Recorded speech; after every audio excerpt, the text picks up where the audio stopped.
Okay. Good evening, everyone. Let's call this meeting to order of our July 11th Rent Control Board meeting. Can we have a roll call? Yes, Commissioner Ambrose, Present. Commissioner Foster, Here. Commissioner Ivanov, Here. Vice Chair Gonska, Here. Chair Leslie. Here. Now, when everyone vote, join me, please, in the Pledge of Allegiance.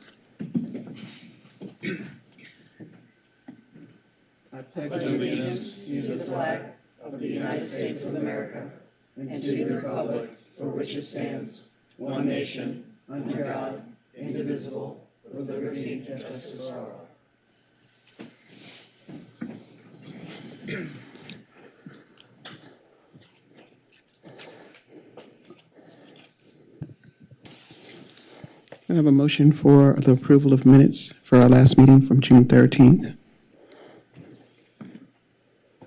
I move that we approve the minutes. Second. Thank you. Can I have a roll call vote, please? Yes, Commissioner Foster, Yes. Commissioner Ivanov, Yes. Commissioner Ambrose, Yes. Vice Chair Gonska, Yes. Chair Leslie. Yes. Motion carries. So it's come to my attention that our item number 6 was mistakenly removed from our agenda. Can we please have a report from Mars? Thank you, Chair. And good evening to you and Vice Chair and Commissioners and the members of the public joining us tonight. As I mentioned at your last meeting, maximum allowable rent reports and annual registration fee invoices would be mailed between that meeting and this one.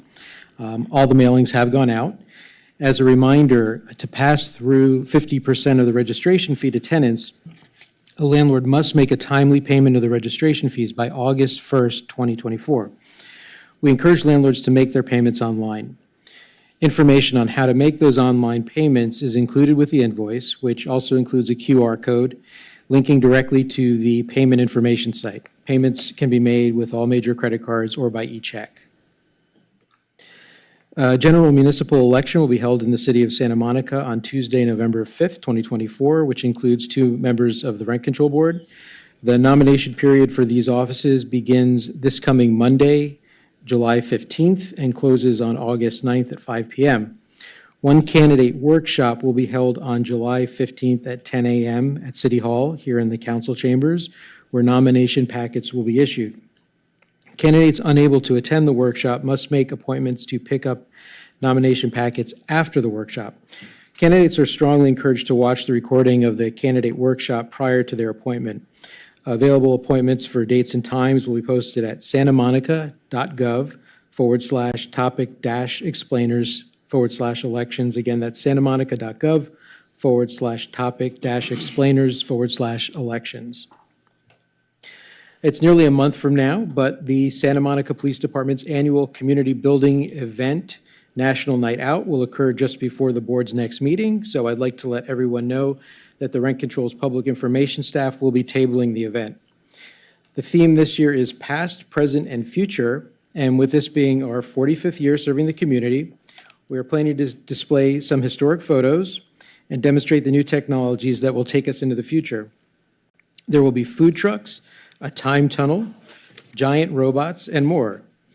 The event is right here in front of City Hall on Tuesday, August 6th, from 5 to 8 p.m., and we invite everyone to come out and join us and other city departments for what is always a fun community event. That concludes my comments. Thank you, Chair. Thank you. This is the time for public comment. Requests from members of the public to speak up to the board on any issue of general interest to the community that is within the board's subject matter jurisdiction and not on the current agenda.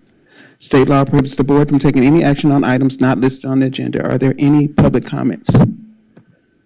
Yes. Okay. Giulio, my apologies if I'm messing up your name. No problem. My name is Giulio Della Rocca. I'm a landlord in Santa Monica. I'm actually very happy to be a landlord in Santa Monica. I know I should feel like the enemy today here, right? But I don't. I really don't. And actually, this brings me to my concern. So my daughter and I searched on Google, tenant harassing landlord, Santa Monica. We didn't find anything.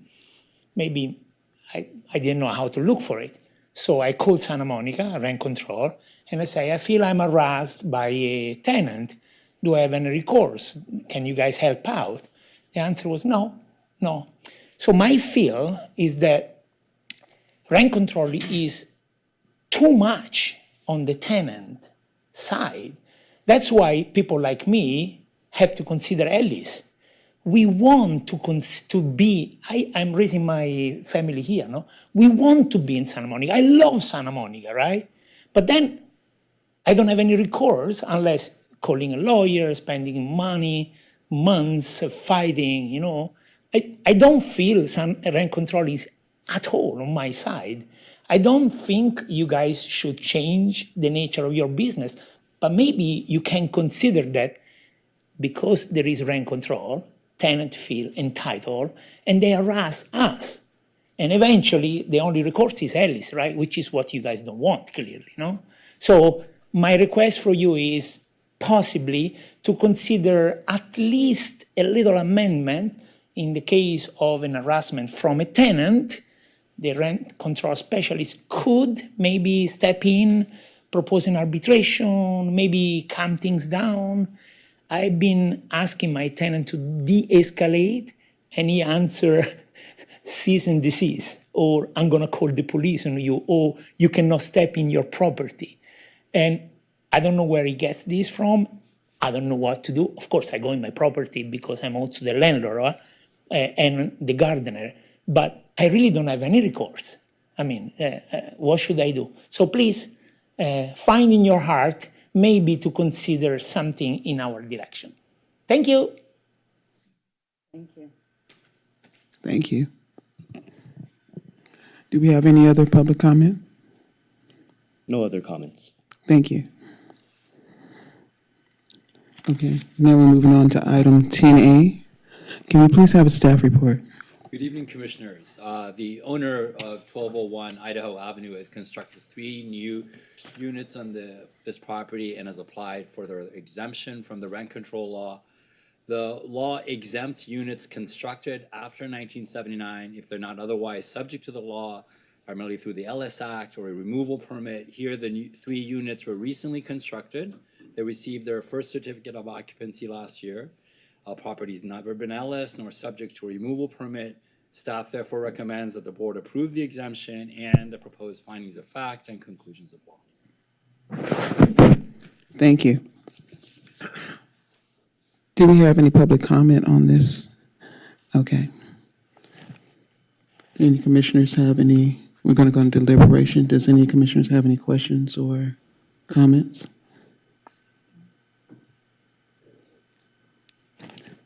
Commissioner Ambrose. Just a question. Do we know what the rent is for the new units, units 11 through 13, and how many bedrooms are in those units? We don't know if they've been rented yet. This is just the beginning of their process after they receive the certificate of occupancy or what they're going to set it at. I am sorry, I don't have the bedroom count because it's not on the certificate of occupancy, and that would involve them registering with us to get that information. And since what they've instead done is to apply for the exemption, then that's what's before us. Do you have a follow-up comment, Commissioner Ambrose? So I think it was my understanding that if a unit is not subject to rent control, then there's no registration of the rental amounts. And I think this has been discussed before by Commissioners Foster and I think Commissioner Gwynn, that possibly the city implement a database to track rental units that are not subject to rent control. So I thought maybe we can discuss that further since that was before my time. Commissioner Foster. That resides with the council at this point. And I have heard council members like Terosis and others have opined on that and discussed it with city staff. And this board in the formulation of Measure RC and EM, did send some advisory on that over, and it was line item vetoed, for lack of a better term, and was promised it would come later. So we're still waiting. So yes, that's an excellent point. I would just say that even though I don't want to, I believe everything's in order, and I plan to vote yes on this approval.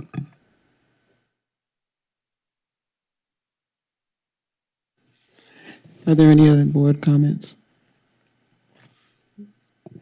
Okay. May I have a motion? I would move that we approve this exemption and adopt the proposed findings of fact and conclusions of law. Second. May I have a roll call vote, please? Yes, Commissioner Ivanov, Yes. Commissioner Ambrose, Yes. Commissioner Foster, Yes? Vice Chair Gonska, Yes. Chair Leslie, Yes, motion carries. thank you. Moving on to item 10.2. May I please have a staff report? Certainly, Commissioners, this is a owner occupancy exemption application by Nicholas Koscheck for 2027 3rd Street. The board had previously exempted this property when it was owned by his parents. That exemption lapsed when his mother passed away in 2018. His father had passed away in 2014. Mr. Koscheck provided a deed that he shows that he's acquired a 51% ownership of the property in 2021, a couple years after his parents passed away, which satisfies the percentage ownership requirement for an exemption. The property only contains 3 units, which satisfies the unit requirement for an exemption. The question before the board is whether he's provided sufficient evidence to show that he's also lived on the property as his principal residence for at least 4 months, which is what the exemption requires before filing for the exemption. Mr. Koscheck states that he has lived on the property actually for the last 15 years since he moved back to take care of his aging parents. He provided utility, financial, and government records that support his claim that he resides on the property as his principal residence. He doesn't own any other property, and the tenants on the property confirm that he also has been living there.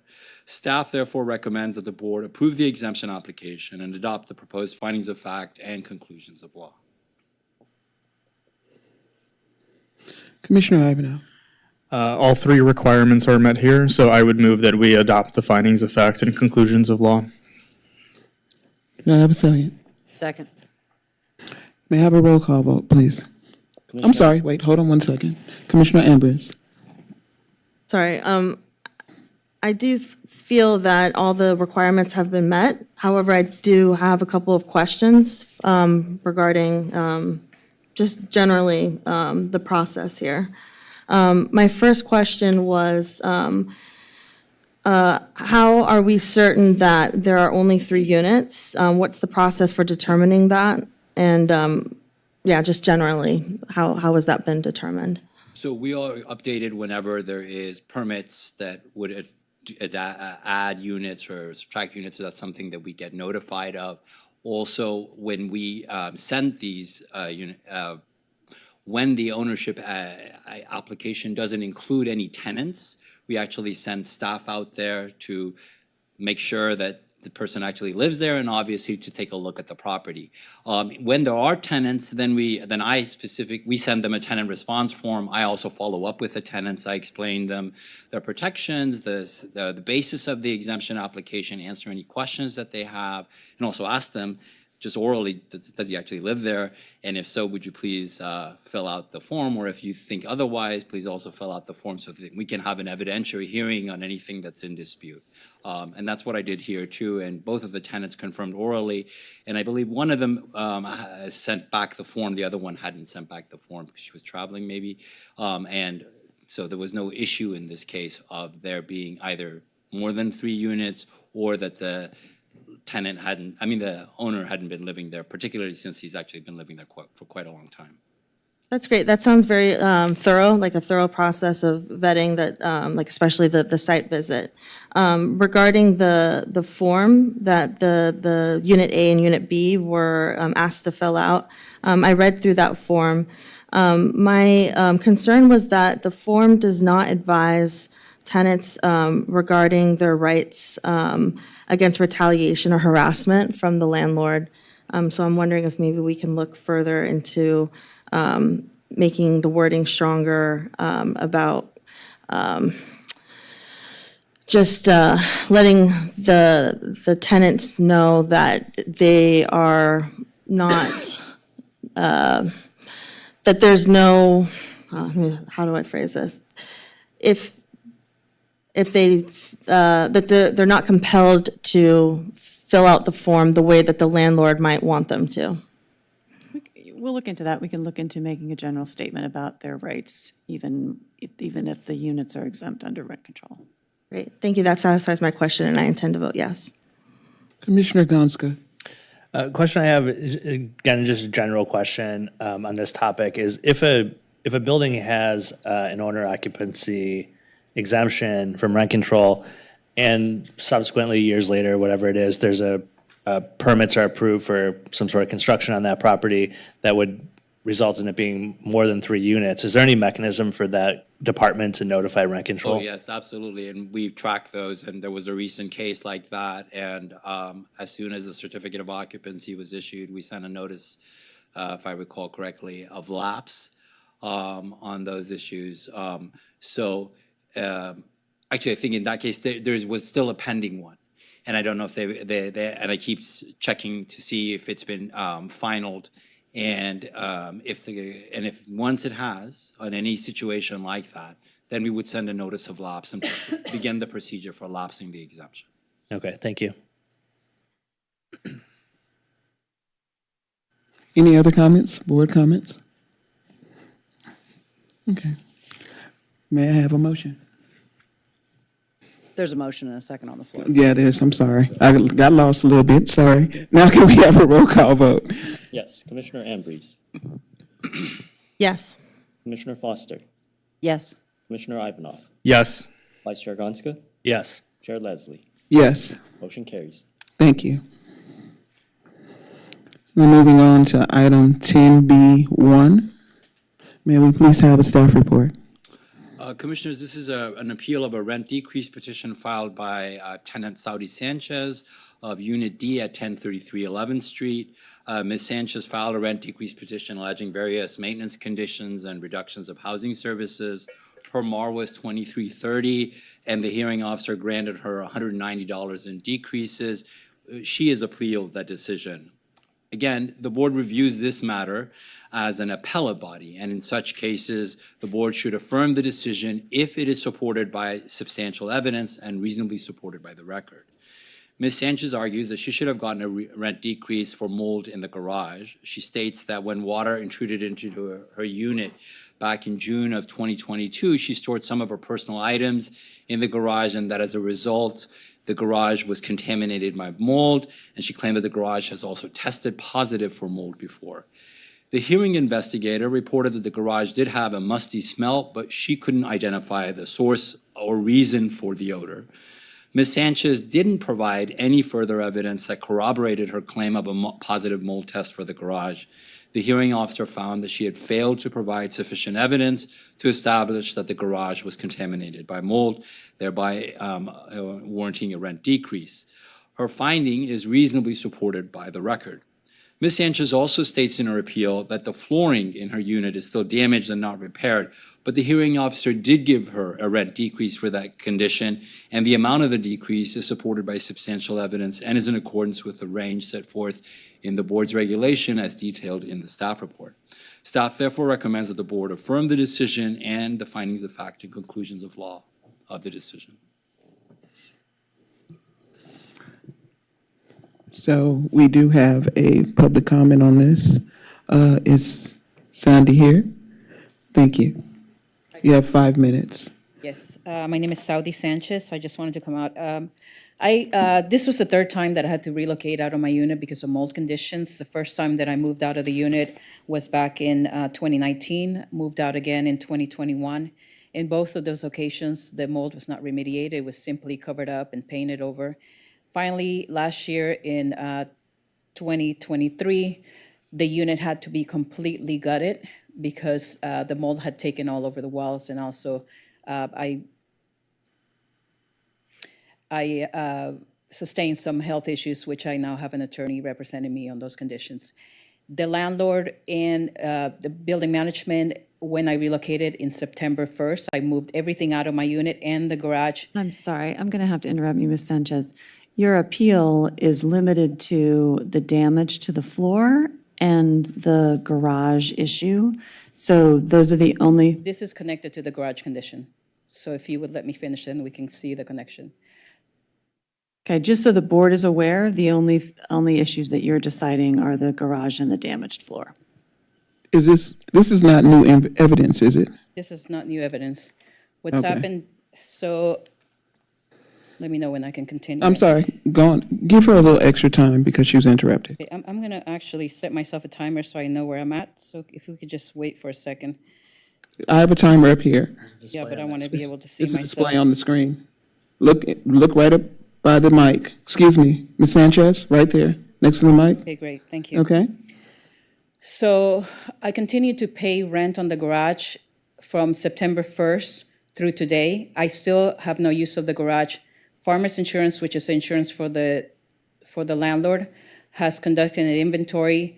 I returned to the unit. The garage had never been remediated, which was supposed to happen during the time that I was absent from the unit and the garage. My things had been moved out of the garage. So I paid $200 throughout the time that I've been out of the unit and continue to pay the $200 in the full rent. Upon returning to the unit, I had nowhere to put the things that would normally go into the garage, so I had to store them in what is my second bedroom. Ever since May 6th, when I returned to the unit, that bedroom I had to have locked up and with a towel underneath. I have not been able to use that particular bedroom, which essentially leaves me with two places that I'm paying rent for and I'm not able to utilize. The garage, I have not received a construction schedule for the garage. I have not received anything, any indication that they're actually going to be starting work. And as of recent, I had to move things into that garage so that the inventory person from Farmers Insurance had to go in there and do inventory with me, which on Monday I was there from 9 o'clock in the morning until 8:30 in the evening doing inventory. I also want to point out that I requested the decision from the board, which I had the hearing back in September 29th of 2023. I was not given any indication that that had happened. When I returned back to the unit, I came to the office here and several times, and I requested to meet with the director. I was told that he would call me back and that we would meet. I requested specifically that we would have a conversation prior to the decision being reached. The original person that conducted the hearing on the 29th was no longer with the office, so my case was actually given to someone else to make a decision. I returned to the office 3 times. I was told that somebody would call me, somebody would get back to me. No one got back to me, and the decision was reached without further communication with me. So I'm continuing to pay. So essentially what I'm looking for is I need to be reimbursed for my rents from September until now.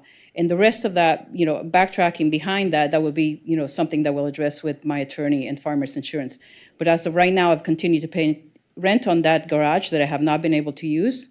And I've also have been paying rent on the second bedroom that I haven't been able to, which is understandable that that has nothing to do with what we're addressing here today. I will have to file for that in the future.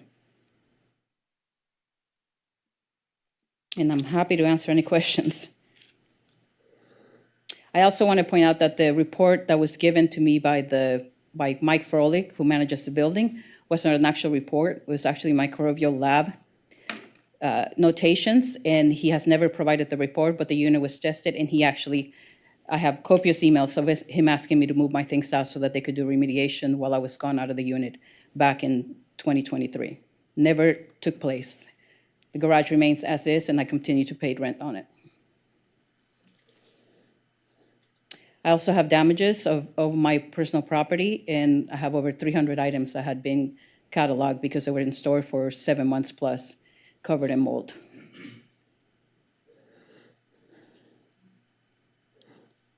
I'm good. Okay.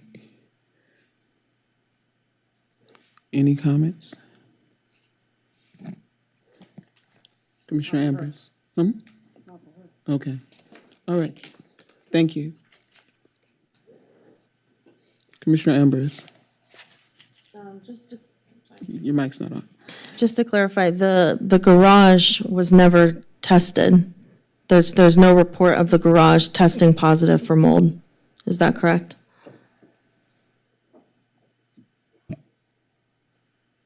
There is nothing in the evidence to that effect. Okay, thank you. Commissioner Foster? I found my review of the case notes to be, I was a little confused between this microbial report, this visual evidence that was supposedly painted over, but yet our inspector did not observe anything, coming through paint. I'm kind of confused. Can you just remind us well, I'm looking at page 10 and 11 of the report. The owner's not denying it, but yet our investigator didn't see it. I'm just, can you remind us, isn't mold an LA County Health Department issue as far as building and safety? And It is, but I were do reports submitted or were reports not submitted? And they could have been submitted during this hearing process, right? want to first clarify, Commissioner, that the pages that you mentioned and also the facts that you're referring to concern potential mold in her unit, which is not something that's been appealed. Okay. What's before you is in the garage. Okay. And as far as the evidence in the garage, there was a claim by the tenant of there having been a positive mold test, but no such evidence to corroborate that. That is not, and certainly non-hearsay evidence was certainly not provided for the hearing officer to have the basis to grant a rent decrease under the law. It's just a matter of insufficient evidence. It's not that, had there been other evidence, it'd be otherwise, but that's just what's So they could not there. consider what had not been presented? Right. Okay, and then finally, as far as procedure,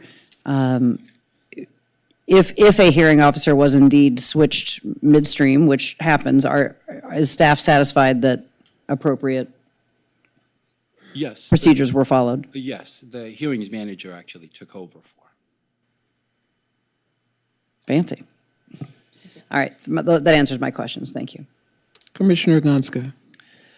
So that was a very good clarification. Thank you for that question and those responses. My question is about potential next steps for the tenant, because as it was stated here, it seems like this is either a lack of submitted evidence or part insufficient evidence. So, for example, I understand that today we're only reviewing the issues of mold in the garage and not inside the unit. However, reading the report, it's clear that even though there is a report that seems to say that there is mold inside the unit, it wasn't considered heavily because there wasn't any expert analysis as a witness given during the hearing to verify or explain that report. So both in that case, if the tenant were to get that expert to testify in a future case, could they file a new petition for a decrease? And likewise for the garage, if they were to get testing done and follow the proper procedures for that evidence to be sufficiently submitted, what would be the next steps? Right, Commissioner. Under case law, a hearing, finding of a hearing officer can't be based merely on hearsay evidence, so that's what's missing here. But she can certainly file a new petition in accordance with the regulation within 6 months of the decision, and then she can present evidence at that point since it's not been decided based on it's a matter of insufficiency of evidence. So it would be, would the tenant need to wait 6 months Yes, from today's date, at the date of the appeal or the date of the decision? I believe it's the day of the decision, but I can check the regulation with you and certainly let you know right away. Okay. Yeah, I mean, I think we'll find that information out and convey that to the tenant and the public. Certainly. I think, from my reading of this, I think the staff report is correct. I don't find any error made by the hearing officer in this case. But I would encourage the tenant to I think the issue here is not that evidence was considered and rejected or, disagreed with. It was more so a lack of evidence submitted in the proper way it needs to be for the hearing officer to consider it. So I would encourage the tenant to think about obtaining that necessary evidence and submitting it in the proper way, and potentially filing a new appeal for those, or a new petition for those particular issues.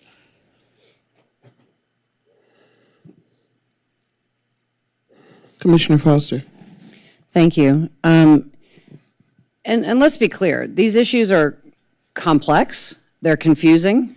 Even with the excellent services that I know for a fact this staff and this agency put forward, it's still confusing.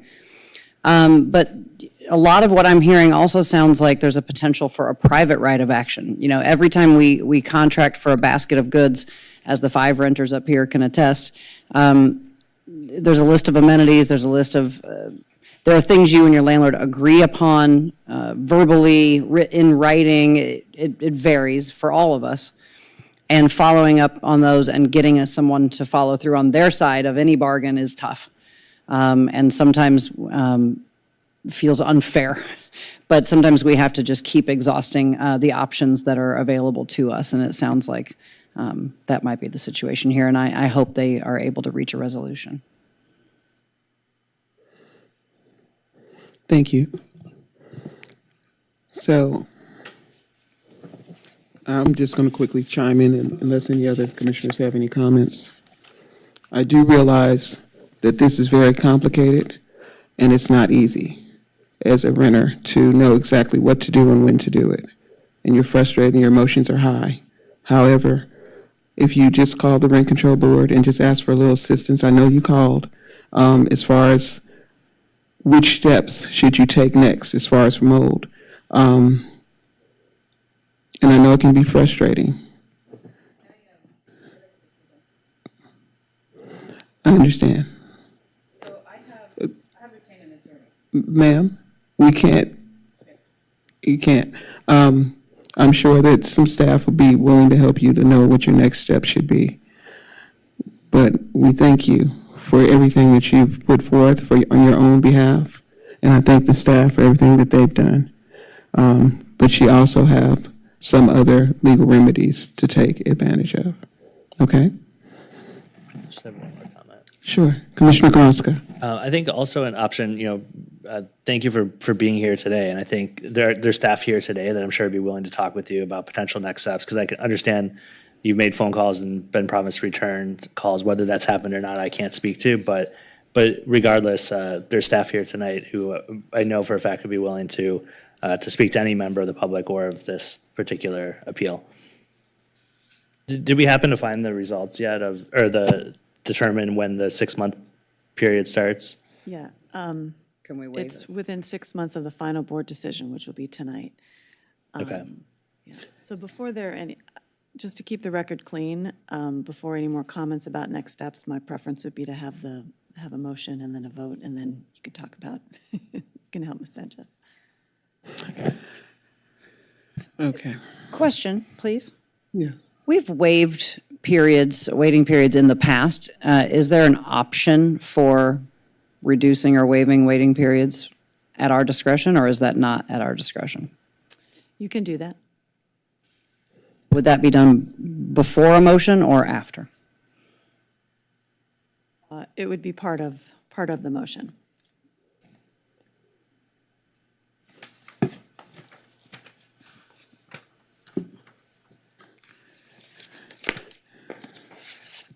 Okay. So can we have a motion, please? Go ahead. Commissioner Gonska. Vice Chair Gonska, my apologies. No problem. So I move that we, sorry, I just lost my place here. So I move that we affirm the hearing officer's decision and findings of fact and conclusions of the law. In addition, that we waive the 6-month waiting period to file a new rent decrease petition for this tenant. I second that motion. Can we have a roll call vote, please? Yes, Commissioner Foster, Yes. Commissioner Ivanov, Yes. Commissioner Ambrose, Yes. Vice Chair Gonska, Yes. Chair Leslie. Yes. Motion carries. So now we are going to move on to our report of our committees from the Charter Amendment Subcommittee.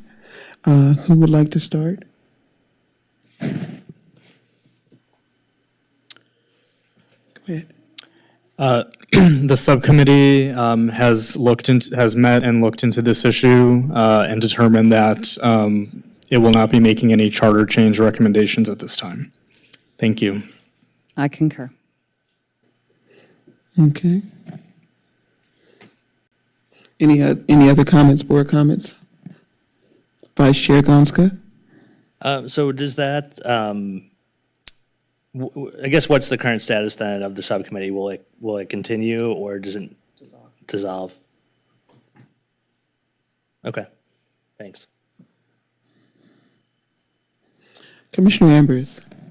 Do we need a motion to dissolve the subcommittee? No, because it has served its purpose, the committee is dissolved as of tonight.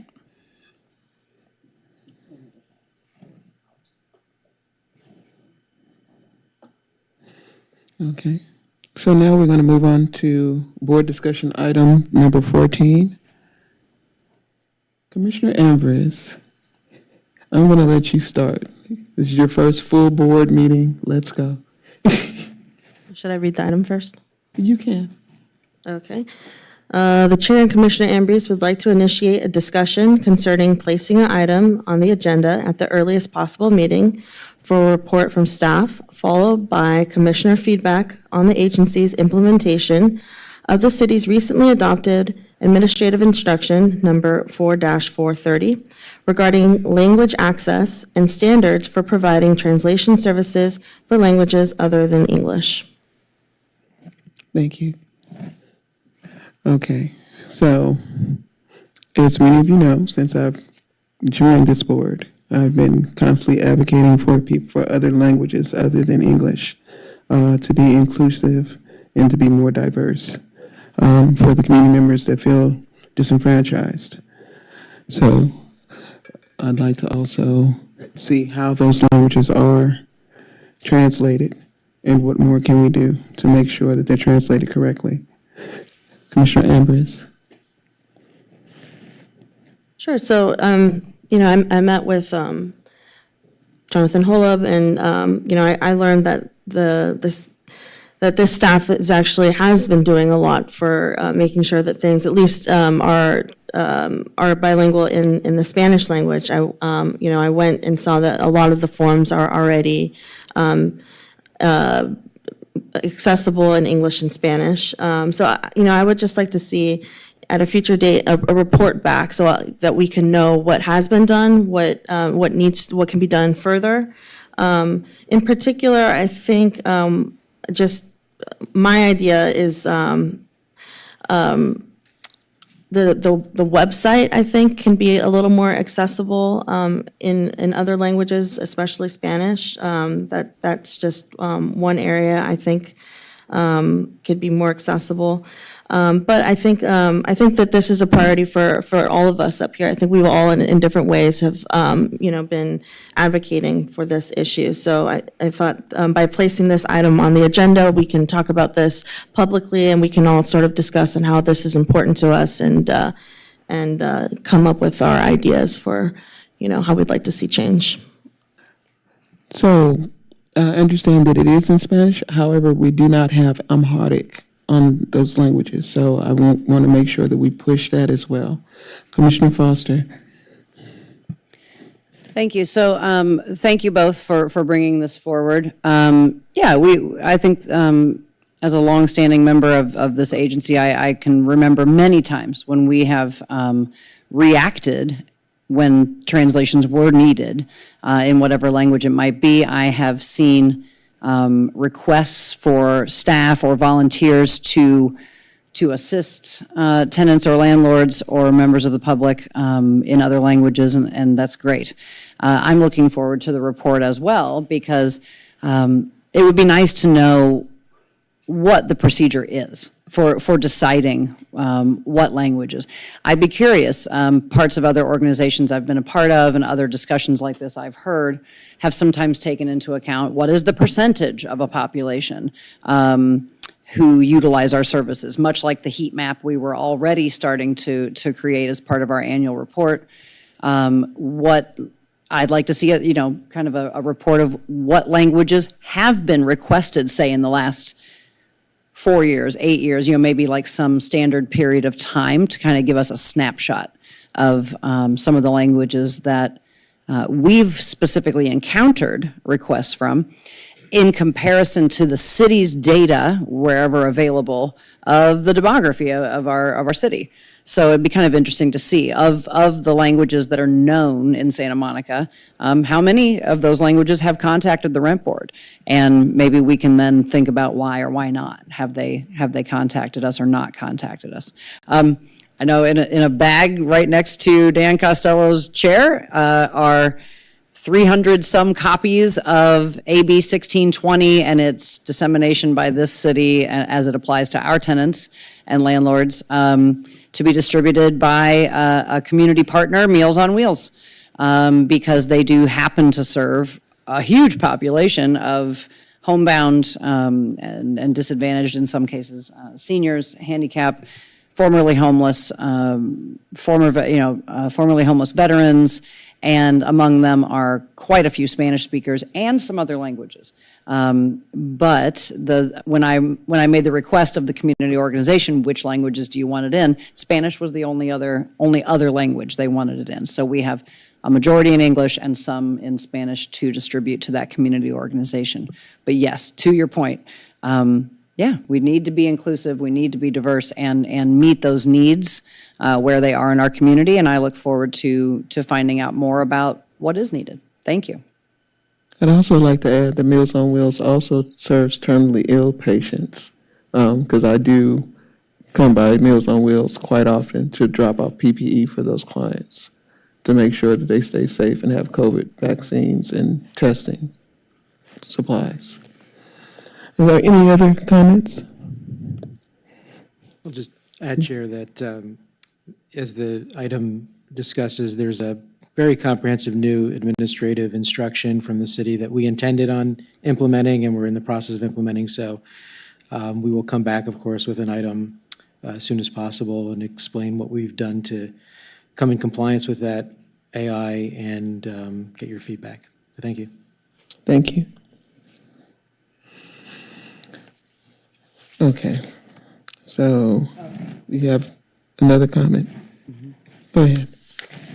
Just two more quick things. I'd like to hear about budget considerations. It is a consideration. Is there a cost associated with translation services? And if so, what is it?